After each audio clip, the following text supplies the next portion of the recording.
Well, I just got back from a long trip home to Ohio, and my kids were feeling good and hungry, and everybody from Ohio knows that that means it's Skyline time.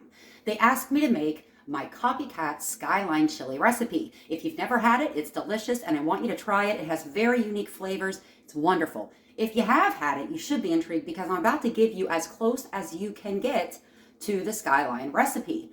I'm not going to be whispering truths into my ingredients tonight because I'm freaking tired, but let's get started.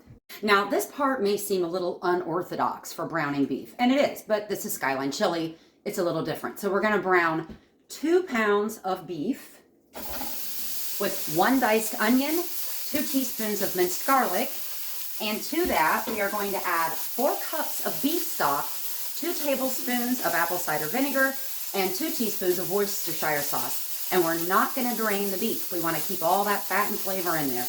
It's bad for you, what can I say?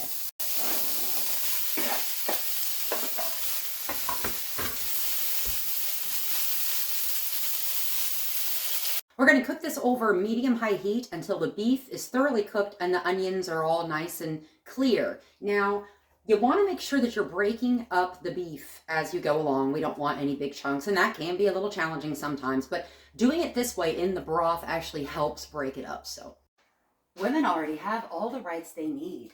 We live in the greatest country that's ever existed, and the assertion that we still don't have enough makes you a typical, nagging, annoying woman. I can't help myself. Happy International Women's Day.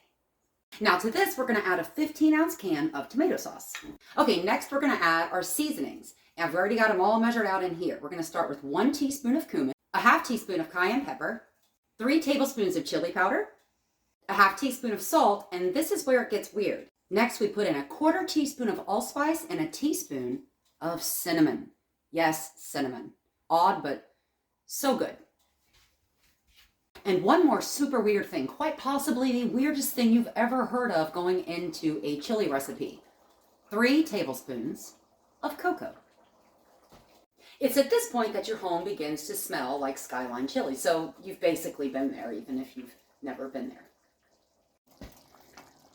Okay, we're going to simmer this for just about an hour. Look at how rich and dark and delicious that looks. Almost forgot the bay leaf. 1 bay leaf for that hour cook. Now, as I mentioned before, Skyline is not your typical chili. Skyline is actually a topping, and you can get it 2-way, 3-way, 5-way. You can put beans on it, onions, cheese, whatever you want. It goes on a bed of spaghetti, or sometimes people put it on top of a hot dog.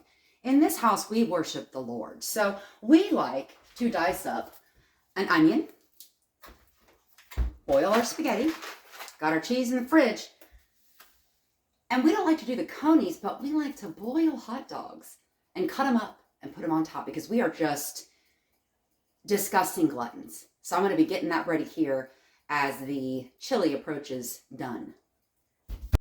Okay, now we're all ready to try it. Mine's a 4-way, I guess you could say, because I put cheese, tons of hot sauce, onions, and hot dogs on top. The cheese is under the sauce because I like it to get all nice and melty. I forgot to mention to take the bay leaf out.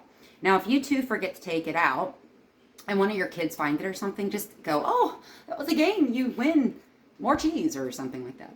All right. As the January 6th tapes are proving, it wasn't an insurrection, but it should have been. Oh my gosh. So